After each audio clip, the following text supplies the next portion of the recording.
faith, family, freedom, hope, and opportunity. You're listening to Freedom Rings. I'm your host, Senator Marsha Blackburn. Thank you so much for joining us again for Freedom Rings podcast. And I am just thrilled that we have my Senate colleague, Senator Susan Collins, who is joining us today. She has diligently served her home state of Maine for the past 25 years. That is 25 years in the U.S. Senate. And she has devoted her time in the Senate for Mainers and Americans' freedom. So we are so pleased to have the opportunity to chat with her and for you to learn a little bit more about Senator Susan Collins. And Susan, I just want to start with the fact that your family has a strong heritage in public service.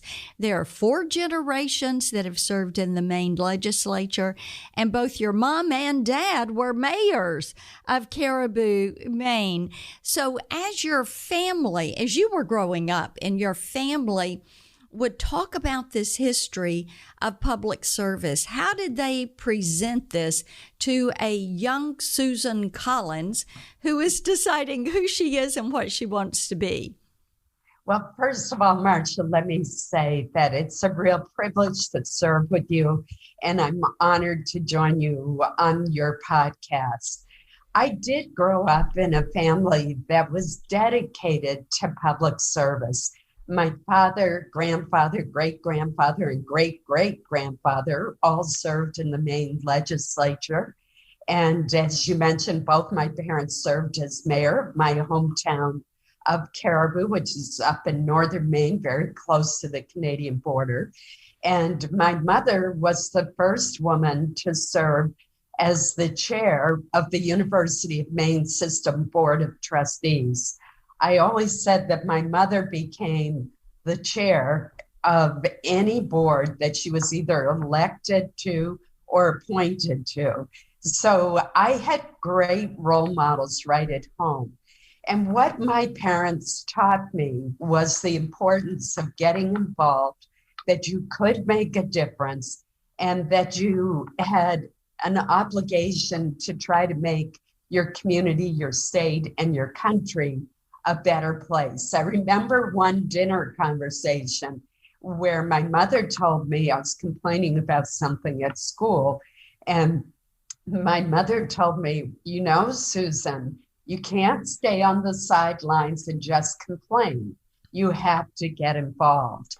And that led me to run for the student council and eventually become the president of the student council at Caribou High School. But it was their example, as well as the great example of the legendary Senator Margaret Smith, the first woman to serve in both the House and the Senate. And so I grew up having a woman senator representing the state of Maine. And talk a little bit about that, because I know in high school, here you are a blooming young leader, and people are seeing potential in Susan Collins to step up and lead. And you have that family history, and then you come on a trip to Washington, D.C., and you have the opportunity to visit with Senator Margaret Chase Smith, who just is such a barrier breaker for women. So talk about how that impacted you. What did you take away from that meeting? This was an extraordinary opportunity. Here I am, a senior in high school at Caribou High School, and I'm one of 2 students chosen in the state of Maine to go to Washington to participate in the Senate Youth Program, which, as you know, still exists today. And I had never been on an airplane before. I had never met a United States senator, and I had never been to Washington, D.C. Well, my senators were both famous, Margaret Chase Smith and Ed Muskie. And I was so thrilled to meet both of them.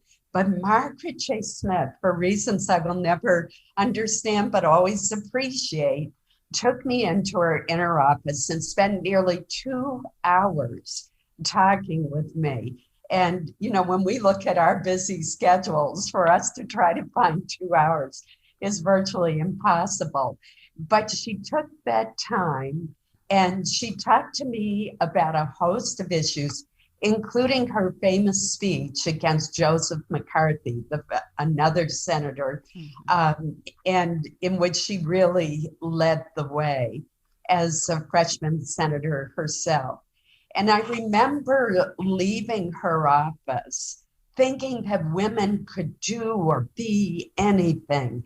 Now, that may seem obvious. I hope it's obvious to young girls growing up today. But this was back in 1971, where we weren't quite sure. And I was so proud that Maine had the only woman serving in the Senate and that she was my senator. And although I certainly didn't know it at the time, looking back, I believe that that was the first step in my journey to the United States Senate. And today I'm very proud that I hold Margaret J. Smith's seat. I just think that is such a wonderful tie a ribbon on it and wrap it in a bow sort of a moment, because you met her, she impacted your life, and the choices that you made as you moved into your college career, as you moved into your career in public service. It was always that pivotal moment that helped to shape. And Susan, I think it shows the impact of how important it is to have a well-placed word with people. You never know what kind of impact that is going to have on a young person and how it's going to encourage them to open doors and to dream big dreams and to really shape their world view. So knowing that story and you're sharing that story will help other young women to realize public service can be an option for them, and they can make a difference in preserving freedom for our country. I want to ask you also, as you look at your public service and where you've kept your focus while you've served in the Senate, then what is an achievement and a couple of things that you have achieved that have really been impactful, that you have said, you know what, this adds a definition to my work, and this really changes lives in the state of Maine? Well, let me give you two examples. One goes back many years, but we just recently not celebrated, but commemorated the 20th anniversary of the horrendous terrorist attacks on our country. And at the time, I headed the committee that became the Homeland Security Committee. And I worked with Senator Joe Lieberman of Connecticut and with the 9/11 Commission and with the Bush administration, the George W. Bush administration, to put together the most sweeping reforms in our intelligence community since the end of World War II, when the CIA was created.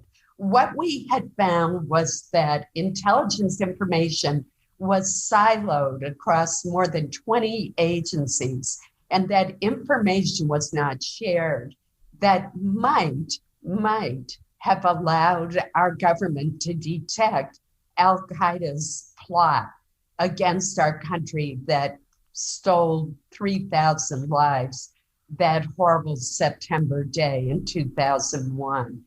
And I'm very proud to having put together that legislation, and I believe that it has kept us safer and helped to preserve our freedom. The second example I will give you is more recent, and it was during the pandemic. I had served in the first George Bush administration as the regional head in New England of the Small Business Administration. And I could see all of these small businesses that were being forced to shut their doors because of the pandemic and because of the lockdown of the economy, and were having to lay off their workers who were losing their jobs through no fault of their own. So I came up with the concept of what became the Paycheck Protection Program. And this gave forgivable loans to small businesses as long as they kept paying their employees, so that we could keep that bond between employers and employees intact, help people who were laid off through no fault of their own, and ensure that we did not lose those small businesses forever. It was a very successful program, not perfect, but very successful. In my state alone, it brought $3 billion into the state in forgivable loans, and it helped to preserve more than 250,000 jobs. So if I had to pick just two, those were two where I felt I made a difference for the country, made us safer, preserved our freedoms, made a difference for the hardworking men and women of our country in the state of Maine, and preserved small businesses, which are really the backbone of our economy. Well, they are the backbone of our economy. And in addition to growing up in a in a family that values public service, you also grew up in a family that has a sixth generation lumber company. So you understand how hard people work when they own those small businesses that are so vitally important to the community, and you put that to work. Also, as you worked on the Paycheck Protection Program, you worked with me, and Senator Rubio also worked with us in changing the definition of small business and allowing those sole proprietors, independent contractors, self-employed that still were working and trying to provide some of those essential services. And Tennesseans appreciate the fact that you opened that door. It saved a lot of people in the music community, and I'm grateful that you worked with me to get that done so that it saved a lot of our musicians. Marcia, I want to commend you for your contributions to that law. You were the first to point out that there were a lot of people who were independent, had gigs. I have a niece who is a jazz singer, and so I can really relate to that. And you came to me and we discussed the need to make sure we took care of people like that, who's, I know in the case of my niece, all of her performances, literally all of them were canceled. And it was really important in a state like yours, where you have so many incredibly talented musicians and other performers, to make sure they could make it through this very difficult period. So thank you for your contribution. Thank you for that. Let's talk a little bit about what freedom means to you. I know your faith. You and I were in a women's Bible study group for a period of years when I was in the House. And I know your faith informs that view of freedom. So talk a little bit about what freedom means to Senator Susan Collins. Freedom is a fundamental value in our country. And to me, it is a motivating factor. It's part of what shapes me, and it is a value that I am committed to preserving. And the reason I mentioned that is I'm very concerned that we are losing freedoms in this country. I look at many of our college campuses, for example. I've actually had interns tell me that they have to avoid a certain professor if they're going to intern in my local Maine office. Yeah. That is just appalling. That is taking away their freedom to say what they believe and to be who they are. To me, those are core principles of freedom. It's being able to say what you believe and to be who you are. And when government or a politically correct culture starts infringing on those freedoms, we have a serious problem.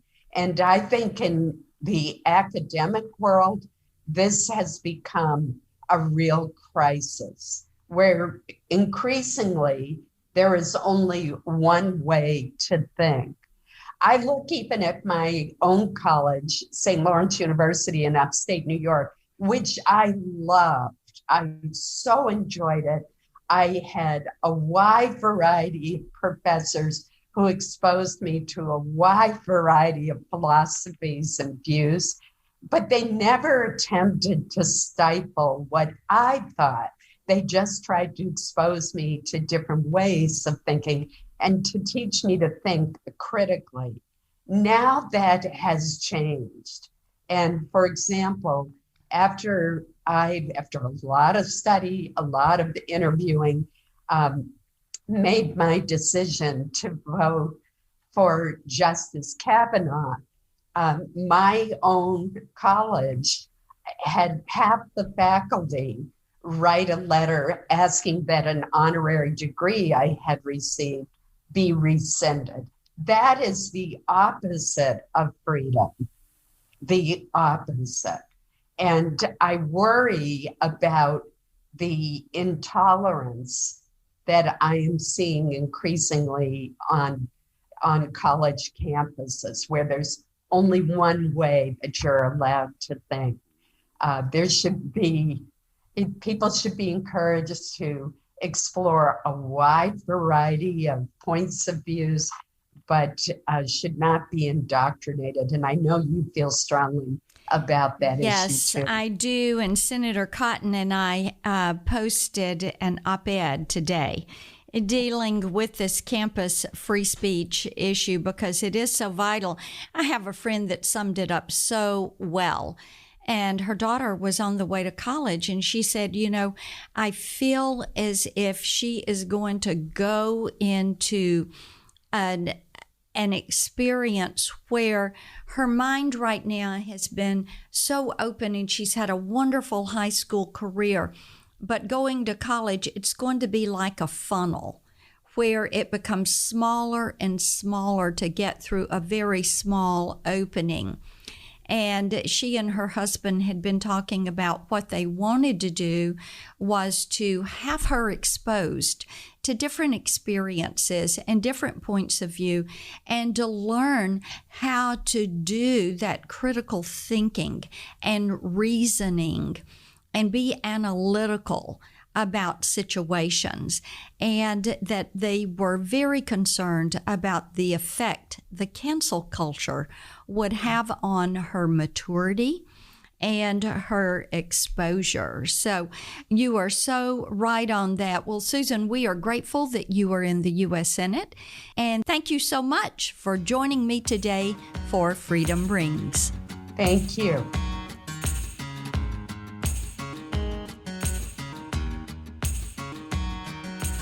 Thank you for listening to this episode of Freedom Rings. You can follow me on Twitter at Vote Marsha, Facebook at Marsha Blackburn for Senate, and on Instagram at Team Marsha.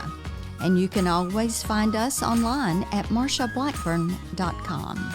The Freedom Rings podcast is edited and produced by Jared Cummings. Executive producers are Conservative Partnership Center and Marsha Blackburn. Together, we make Freedom Ring.